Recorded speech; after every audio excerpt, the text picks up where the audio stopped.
Growing up, I was always the worst at organized sports, really bad. I never enjoyed the us versus them rivalries. As a Little League outfielder, which was the only safe place they could put me, I would sit and I would pick flowers and I would fill my hat up.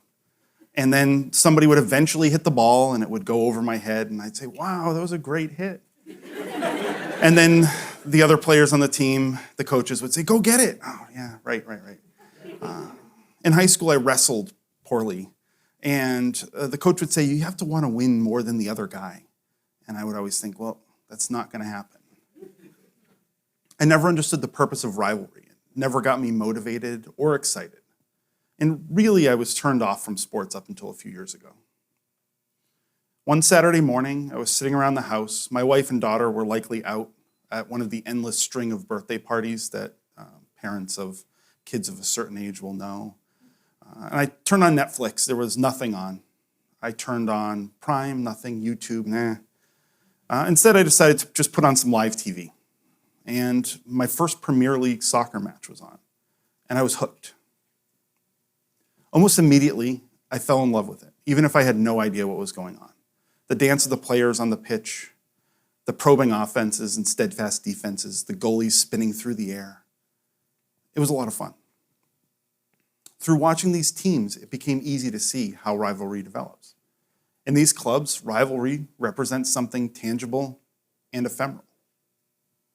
A year ago, I was in Barcelona for El Classico, which is a match between Real Madrid and FC, or Football Club Barcelona. It happens at least once per year, but often a few times because the teams tend to be fairly evenly matched. Not this year. When I went, to put this in perspective for those of you that aren't soccer or football fans, when I went to a normal season match, there were 30,000 more people in attendance than at the 2023 Super Bowl. We rarely, if ever, see these types of numbers and these types of fans in US sports. In the world of soccer, El Clasico stands out not just as a clash between two football titans, but as a symbol of deeper struggle, echoing the centuries-old quest for Catalan independence. Beyond representing a city, FC Barcelona represents the desire to secede away from the Spanish monarchy. Real Madrid represents a united Spain. For those that know Spanish, or for those that don't know Spanish, Real in Spanish means royal. For these fans, it's not just a game, it's a manifestation of history, of identity, and enduring spirit of a people yearning for recognition. And otherwise, it was pretty fascinating. It was a lot of fun to be at the game. There were people there to enjoy it like me. There were other people promoting a free Catalonia, waving flags.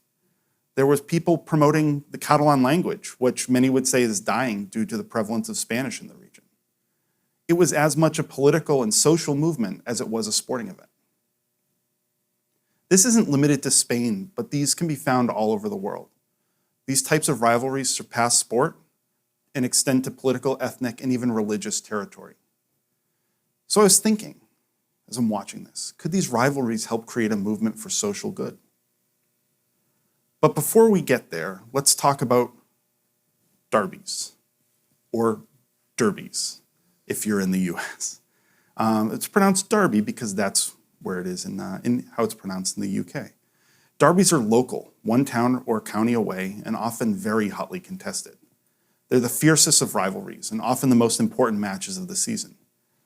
Think high school football in Texas, or very closely matched college basketball teams from universities in the same region and division.